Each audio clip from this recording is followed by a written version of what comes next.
नमस्कार, आप सभी का स्वागत है यूथ अध्ययन के चैनल पे। एक बार फिर से मैं आप सभी के बीच एचपी टेट नवंबर के लिए जीके का पार्ट 21 लेके आ चुका हूँ। देखिए, पार्ट 21 का जो पहला क्वेश्चन है, which is the largest planet, सबसे बड़ा ग्रह कौन सा है। देखिए, सौरमंडल का जो सबसे बड़ा ग्रह है वो है जुपिटर या बृहस्पति। देखिए, बृहस्पति जो है वो सौरमंडल का सबसे बड़ा ग्रह है। क्वेश्चन ये भी आ सकता है कि सौरमंडल का सबसे छोटा ग्रह कौन सा है। तो सबसे छोटा जो ग्रह है वो है मरकरी, जिसको हम बोलेंगे बुध ग्रह। बुध ग्रह जो है वो सौर मंडल का सबसे छोटा ग्रह है। क्वेश्चन परीक्षाओं में ये भी पूछा जा सकता है कि उस ग्रह का नाम बताओ जिसको नीला ग्रह कहते हैं, ब्लू प्लेनेट कहते हैं। तो पृथ्वी को नीला ग्रह कहा जाता है। रेड प्लेनेट किसको कहा जाता है? अगर यहाँ पे बात की जाए कि लाल ग्रह के नाम से कौन सा ग्रह जाना जाता है, तो मंगल ग्रह को रेड प्लेनेट भी कहा जाता है। और क्वेश्चन ये भी पूछा जाता है कि सूर्य के सबसे निकट कौन सा ग्रह है। तो सूर्य के जो सबसे निकट ग्रह है वो है बुध ग्रह, मरकरी। और क्वेश्चन ये भी पूछा जाता है कि पृथ्वी के सबसे निकट ग्रह, तो पृथ्वी के सबसे निकट जो है वो कौन सा है? शुक्र ग्रह। शुक्र ग्रह को भोर का तारा और सांझ का तारा भी कहा जाता है। इवनिंग स्टार और मॉर्निंग स्टार किस ग्रह को कहा जाता है? तो वो भी वीनस को या शुक्र ग्रह को ही कहा जाता है। देखिए दोस्तों, शुक्र ग्रह सबसे चमकीला और सबसे गर्म ग्रह भी है, ये भी आपको याद रखना है। मोस्ट इंपॉर्टेंट बात है ये भी। तो ये थे कुछ जो सोलर सिस्टम से हमने इंपॉर्टेंट क्वेश्चन को पढ़ा। अगले क्वेश्चन को हम देखते हैं कि longest day in northern hemisphere. मैं आपको बहुत बार ये क्वेश्चन बता चुका हूँ कि पृथ्वी को दो बराबर भागों में बांटने वाली रेखा है भूमध्य रेखा। ऊपर जो एरिया बचता है इसको बोलते हैं उत्तरी गोलार्ध, और नीचे जो एरिया बचता है इसको बोलते हैं दक्षिणी गोलार्ध। देखिए दोस्तों, ऊपर 23.5 डिग्री पे एक रेखा है जिसको बोलते हैं कर्क रेखा, ट्रॉपिक ऑफ कैंसर। जिस प्रकार ऊपर ट्रॉपिक ऑफ कैंसर 23.5 डिग्री है, उसी प्रकार दक्षिण में भी 23.5 डिग्री में एक रेखा है जिसका नाम है मकर रेखा। सूर्य जब कर्क रेखा पे पड़ता है तो कब पड़ता है? 21 जून को। तो 21 जून को उस दिन सबसे बड़ा दिन होगा उत्तरी गोलार्ध में। और जब पड़ेगा मकर रेखा पे, मकर रेखा पे कब पड़ता है? 22 दिसंबर को। तो उस समय जो है वो दक्षिणी गोलार्ध में सबसे बड़ा दिन होता है। तो ये तथ्य आपको याद रखना है, ये मोस्ट इंपॉर्टेंट बात है। तो दक्षिणी गोलार्ध का जो सबसे बड़ा दिन होता है वो 22 दिसंबर होता है। और जब नीचे बड़ा दिन होगा तो ऊपर क्या होगा? उस दिन सबसे छोटा दिन होगा। तो उत्तरी गोलार्ध का सबसे छोटा दिन, अगर बड़ा दिन 21 जून होता है तो सबसे छोटा कब होता है? तो सबसे छोटा होता है 22 दिसंबर। उत्तरी गोलार्ध का सबसे छोटा दिन 22 दिसंबर होता है। ये बात आपको याद रखनी, अच्छे से याद रखनी है। अब यहाँ से मैं आपको एक चीज़ और बताना चाहता हूँ कि अगर आप भी टेट एग्ज़ाम्स की तैयारी कर रहे हो, क्योंकि अब समय बहुत कम बच चुका है, फॉर्म भरने की डेट भी आ चुकी है, 18 अक्टूबर लास्ट डेट है। तो अगर आप हिमाचल प्रदेश के किसी भी टेट की तैयारी कर रहे हो तो आप हमारे बैचेस से जुड़ सकते हैं। आप टीजीटी आर्ट्स की तैयारी कर रहे हो, आप जो है जीबीटी की तैयारी कर रहे हो, आप एलटी की तैयारी कर रहे हो, हमारे जो बैच है वो शुरू हो चुके हैं।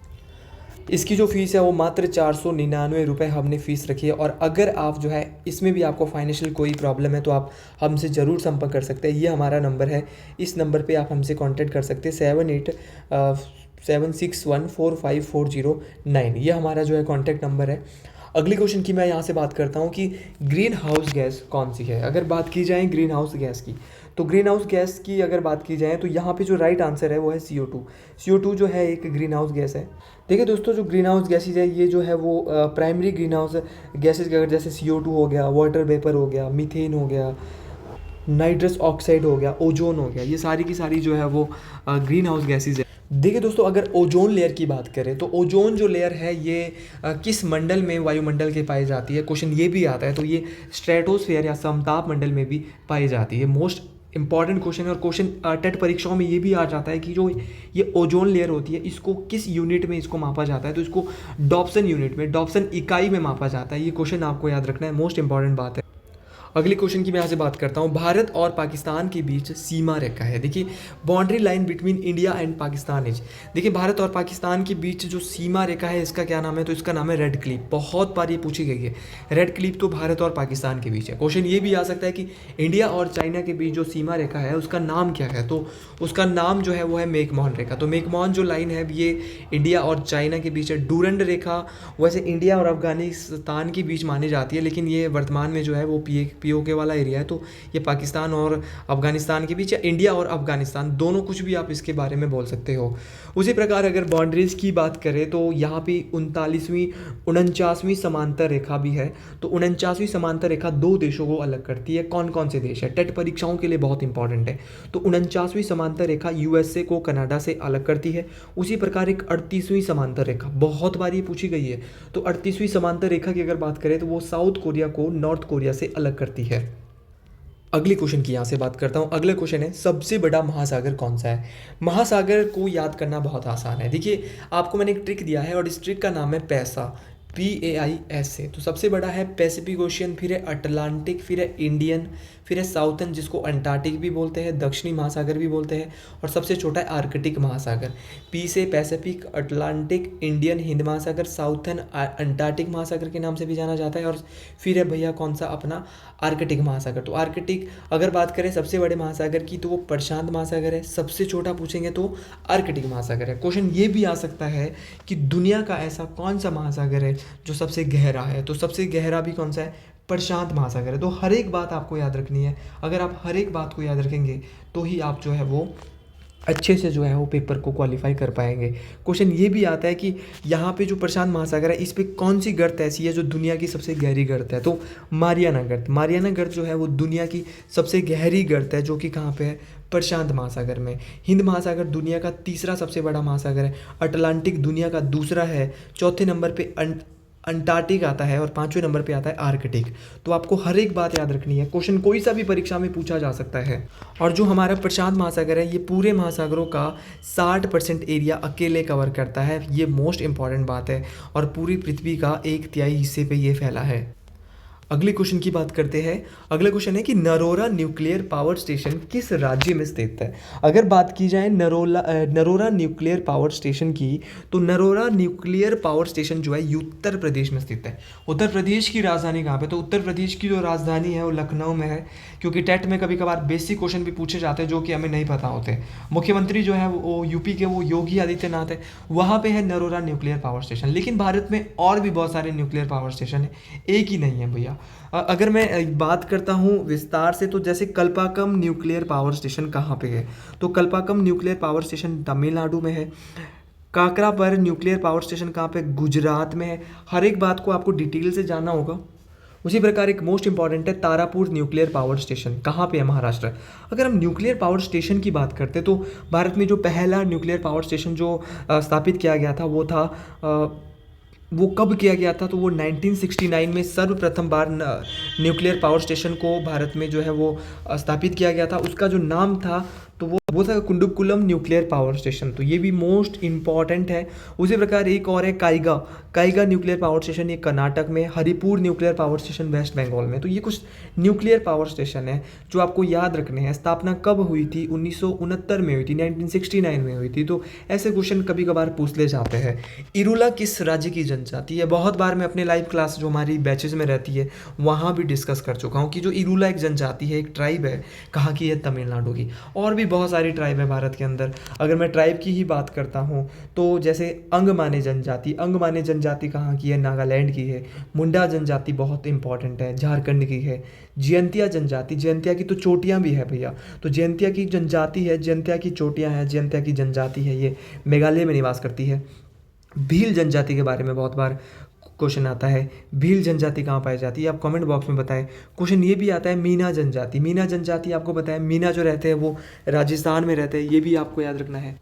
तो ये थी कुछ हमारी ट्राइब। देखिए अगला जो क्वेश्चन है थोड़ा सा यहाँ पे कट हो गया है। The minimum age to become vice president of India. अगर आप हमारे देश के राष्ट्रपति, भारत के राष्ट्रपति बनना चाहते हो तो आपकी उम्र कितनी होनी चाहिए। बहुत बार ये क्वेश्चन जो है परीक्षाओं में पूछा गया है। तो अगर आप भारत के राष्ट्रपति बनना चाहते हो तो आपकी जो उम्र है वो जो है वो 35 साल होनी चाहिए, क्योंकि राष्ट्रपति के लिए भी 35 साल होने चाहिए। और अगर आप देश के उपराष्ट्रपति बनना चाहते हो तो भी आपकी उम्र जो है वो 35 साल ही होनी चाहिए। क्वेश्चन ये भी आता है कि जो भारत का उपराष्ट्रपति होता है इसको जो है वो शपथ कौन दिलाता है, तो इसको शपथ भी राष्ट्रपति के द्वारा दिलाई जाती है और त्यागपत्र भी राष्ट्रपति के द्वारा ही दिलाया जाता है। भारत में एक उपराष्ट्रपति होगा, ये किस अनुच्छेद में बताया गया है, तो अनुच्छेद नंबर 63 में ये बोला गया है कि भारत में एक उपराष्ट्रपति होगा।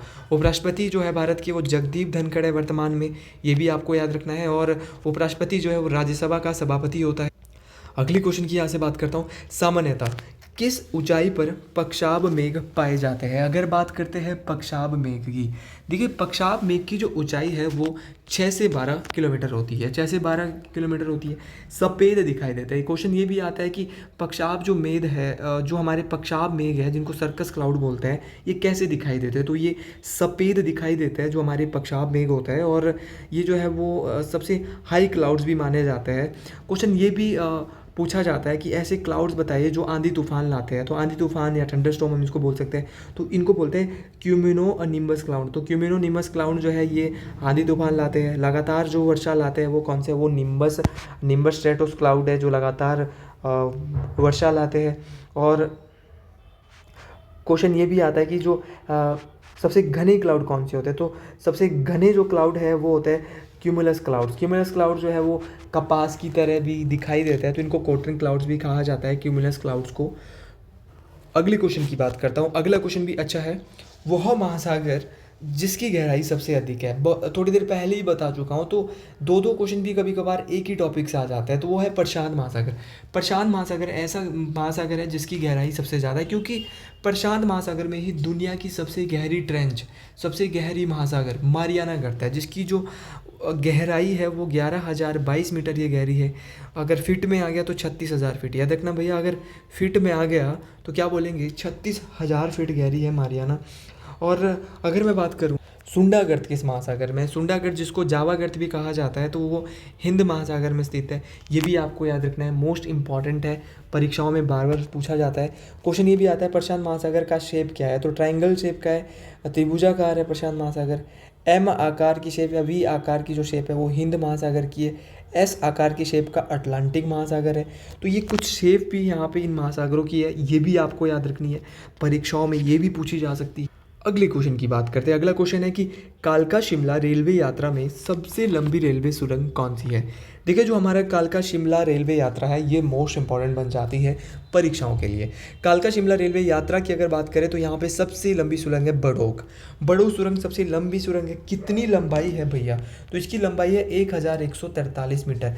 1143 मीटर इसकी लंबाई है। बड़ोक सुरंग कहाँ पे, किस जिले में पड़ती है, तो बड़ोक सुरंग जो है वो सोलन में स्थित है। ये भी आपको याद रखना है। अगर मैं कुल सुरंगों की बात करूं कि टोटल सुरंगें कितनी हैं, तो जब इस कालका शिमला रेलवे लाइन को बनाया गया था तो टोटल सुरंगें उस टाइम 103 थी। क्योंकि आपने देखा होगा शिमला से, अगर आप शिमला से हो, क्योंकि भैया मैं तो शिमला से पढ़ा हूँ तो मेरे को तो पता है, हमने तो 103 के पास बहुत पापड़ वेले हैं बस का वेट करने के लिए। तो 103 के पास याद रखना कि 103 के पास जो है, 103 भी एक जगह है शिमला में, तो 103 टनलें टोटल होती थी। ये लास्ट टनल है शिमला में, ये जो कालका शिमला रेलवे लाइन की लास्ट टनल है 103। और जब ये टनल बनने में, सुरंग बनाने में दिक्कत आ रही थी अंग्रेज़ों को, तो किसके द्वारा जो है रास्ता दिखाया गया था, तो एक बाबा भालकू राम होते थे। बाबा भालकू राम ने जो है वो दिखाई थी जगह यहाँ पे। और इस टनल में वैसे तो 103 टनलें थी, लेकिन वर्तमान में एक टनल टूट गई है, तो अब कितनी रह गई है, 102। तो ये भी आपको याद रखना है। क्वेश्चन ये भी आता है, जो कालका शिमला रेलवे लाइन है इसको यूनेस्को में डाला गया था 2008 में, इनोग्रेट किया गया था 1903 में। देखो भैया किसके टाइम इनोग्रेट किया गया था, तो लॉर्ड कर्जन के समय इनोग्रेट किया था। लंबाई कितनी है, तो लंबाई है 96.5 किलोमीटर। कहीं कहीं कुछ किताबों में 96 भी बताते हैं। तो ये हर एक बात आपको याद रखनी है, हर एक बात मोस्ट इंपॉर्टेंट है। तो बड़ोक सुरंग सबसे लंबी है। अगले क्वेश्चन की बात करता हूँ। अगला क्वेश्चन है कि हिमाचल प्रदेश की किस जिले में नैना देवी धार अवस्थित है। नैना देवी धार जो है वो हिमाचल प्रदेश के किस जिले में, तो नैना देवी धार जो है वो बिलासपुर में है। देखिए, नैना देवी धार तो बिलासपुर में है। क्वेश्चन ये भी आता है, जो ये बिलासपुर है यहाँ पे कौन सी बोली बोली जाती है, तो बिलासपुर में जो है वो कहलूरी बोली बोली जाती है। नैना देवी धार भी है, नैना देवी जी का मंदिर भी है, और नैना देवी जी का जो मंदिर है वो भी बिलासपुर में है। नैना देवी की धार भी बिलासपुर में है। नैना देवी जी का जो मंदिर है वो किस राजा के द्वारा, ऐसे क्वेश्चन भी कभी कभार परीक्षाओं में आ जाते हैं। तो नैना देवी जी का जो मंदिर है इसको बीरचंद राजा का, बीरचंद के द्वारा बनाया गया। वही राजा बीरचंद है जिन्होंने कहलूर रियासत की भी स्थापना की थी। अगर मैं बात करता हूँ बिलासपुर की स्पेसिफिक रूप से, तो बिलासपुर की जो स्थापना है वो बिलासपुर की जो विधानसभा सीटों की जो संख्या है वो 4 है। बिलासपुर में विधानसभा सीटों की संख्या 4 है। बिलासपुर शहर को किसके द्वारा बनाया गया, तो ये किसके द्वारा बनाया गया ये आपने कमेंट बॉक्स में बताना है, क्योंकि मैं पिछले कुछ वीडियो में इसके बारे में बता चुका हूँ। बिलासपुर में 4 विधानसभा की सीटें मैंने बताई, कौन कौन सी है, नाम भी पता होने चाहिए, कभी कभार पूछ लेता है। तो बिलासपुर, एक तो बिलासपुर सदर हो गया, घुमारवी हो गया, घुमारवी विधानसभा क्षेत्र हो गया भी बिलासपुर में, झंडूता हो गया, आपका नैना देवी हो गया। नैना देवी खुद एक बिलासपुर की एक विधानसभा क्षेत्र भी है। और नैना देवी का मेला कहाँ लगता है? नैना देवी का मेला अगस्त महीने में लगता है। और कहाँ पे लगता है? बिलासपुर में लगता है। नलवाड़ी एक मेला होता है, नलवाड़ी मेला भी जो है वो बिलासपुर में मनाया जाता है। और कब मनाया जाता है? नलवाड़ी मेला जो है वो डब्ल्यू गोल्डस्टीन के द्वारा 1889 में शुरू किया गया था। ये मार्च के महीने में मनाया जाता है। तो ये कुछ बिलासपुर के बारे में हमने डिस्कस किया। हमीरपुर में विधानसभा की 5 सीटें हैं। कांगड़ा में सबसे ज़्यादा हिमाचल प्रदेश की विधानसभा 15 सीटें हैं।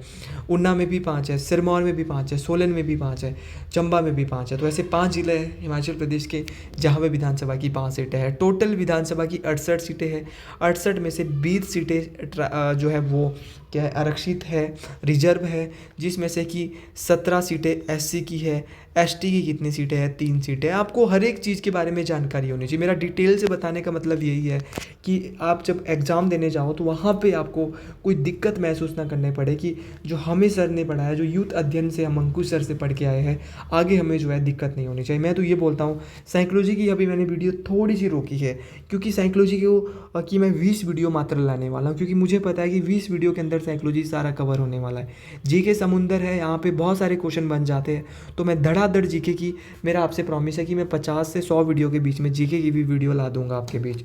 अगली क्वेश्चन की बात करता हूँ। अगला क्वेश्चन है कि हिमाचल प्रदेश के प्रथम आयुक्त कौन थे? तो हिमाचल प्रदेश के जो फर्स्ट चीफ कमिश्नर है, इनका नाम है एनसी मेहता। क्वेश्चन ये भी पूछा जाता है कि पहले चीफ कमिश्नर तो एनसी मेहता है, लेकिन पहले चीफ सेक्रेटरी कौन है, पहले मुख्य सचिव कौन है? तो पहले मुख्य सचिव है केएल मेहता। क्वेश्चन ये भी आता है पहली चीफ मिनिस्टर, पहले मुख्यमंत्री, तो वो है वाईएस परमार। हिमाचल प्रदेश के 4 बार मुख्यमंत्री बने थे डॉक्टर वाईएस परमार। सिरमौर जिले के बागथन नामक स्थान से इनका संबंध है, ये भी आपको याद रखना है। और अगर बात की जाए पहली डिप्टी चीफ कमिश्नर, देखिए चीफ कमिश्नर तो आपको आता है, लेकिन अगर डिप्टी पूछ लिए तो उनका नाम है ईपी मुन। ईपी मुन पहले डिप्टी चीफ कमिश्नर थे हिमाचल प्रदेश के। क्वेश्चन ये भी आता है कि भैया एस चक्रवर्ती कौन थे? तो एस चक्रवर्ती थे हिमाचल प्रदेश के पहले राज्यपाल। पहले राज्यपाल तो एस चक्रवर्ती थे। क्वेश्चन ये भी आता है कि पहली महिला राज्यपाल कौन थी? तो पहली महिला राज्यपाल थी, तो ये सेम क्वेश्चन आपको जो है खुद पता होना चाहिए, क्योंकि मैं 100 बार बता चुका हूँ। ये भी आपको कमेंट बॉक्स में जो है कहीं ना कहीं जो है आपको बताना है। और अगर मैं बात करूँ यहाँ से कि हिमाचल प्रदेश के पहली चीफ जस्टिस, तो पहले चीफ जस्टिस की अगर बात करते हैं तो मैं ही बता देता हूँ, जो पहली राज्यपाल थी इनका नाम था शीला कौल।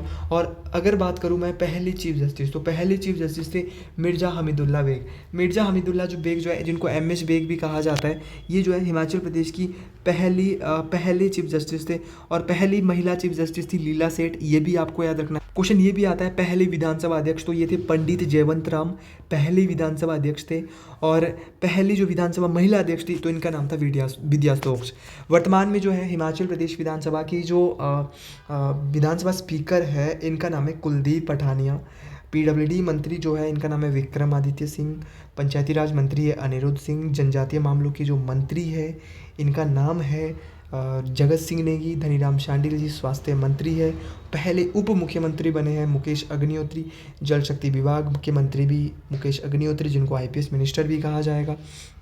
हिमाचल प्रदेश के उद्योग मंत्री माननीय ठाकुर हर्षवर्धन सिंह जी, जो कि शिलाई विधानसभा क्षेत्र से आते हैं। हिमाचल प्रदेश की डिप्टी जो स्पीकर है वो कौन है विधानसभा के? जिनका नाम है विनय कुमार। इनका नाम भी कहीं ना कहीं आ सकता है परीक्षाओं में। वर्तमान में हिमाचल प्रदेश के चीफ सेक्रेटरी जो है वो कौन है, ये भी आपको खुद पता करना है, क्योंकि कुछ चीज़ें मैं आपको चैलेंज धीरे धीरे दे रहा हूँ, क्योंकि ऐसे क्वेश्चन मैं आपको बता रहा हूँ। राज्यपाल कौन है? तो राज्यपाल है शिव प्रताप शुक्ला। राजीव शकदर जी जो है वो मुख्य न्यायाधीश है वर्तमान में हाई कोर्ट के, ये भी आपको याद रखना है। ये क्वेश्चन ज़रूर मुझे लगता है किसी न किसी टेट में पूछा जाएगा। रिकॉर्ड कर लो भैया, रिकॉर्ड कर लो इस क्वेश्चन को अपने माइंड में कि राजीव शकदर जी जो है नए राज्यपाल, नए जो है वो क्या हुआ है अभी हाई कोर्ट के मुख्य न्यायाधीश बने। क्वेश्चन ये भी परीक्षाओं में पूछा जा सकता है कि किसके द्वारा इनको शपथ दिलाई गई है? तो राजीव शकदर को जो है वो शपथ दिलाई गई है राज्यपाल के द्वारा, शिव प्रताप शुक्ला जी के द्वारा। तो आज के लिए इतना ही, मिलते हैं अगले वीडियो में। अगर आपको ये वीडियो अच्छी लगी है तो ज़रूर लिखें एक बार हर हर महादेव, जय हिंद, जय हिमाचल प्रदेश। और जल्दी से जुड़िए हमारे बैचेज से, क्योंकि बैचेज अब जो है वो लिमिटेड सीट्स है भैया। 350 प्लस बच्चे, मैं आपको एग्जैक्ट बताऊं तो 356 स्टूडेंट हमारे पास एनरोल हो चुके हैं। तो अगर आप भी इस रेंज में अगर आपके पास फाइनेंशियल कोई दिक्कत है तो मैं आपके साथ खड़ा हूँ, लेकिन अगर कोई ऐसी बात नहीं है तो आप हमसे जुड़ सकते हैं। हरी अप, आपके पास समय कम है, जल्दी जुड़िए। हिमाचल प्रदेश में जो है पहली बार मैंने ये बैच लॉन्च किया और पहली बार में ही 356 स्टूडेंट मेरे पास जुड़ चुके हैं। तो आप भी जुड़िए, आपका भी मोस्ट वेलकम है। आप बोलेंगे कि सर मज़ा आ गया, और डेली वीडियोज़ हमारी देखते रहिए। अगर आप बैच भी नहीं जुड़ रहे हो, अगर आप बैच में नहीं जुड़ना चाहते, आपका अपना बेस अच्छा है, तो आप इन्हीं वीडियो को देख के भी अपना टेट क्वालिफाई कर सकते हैं, डेफिनेटली कर सकते हैं। तो आज के लिए इतना ही। जय हिंद, जय हिमाचल प्रदेश, हर हर महादेव।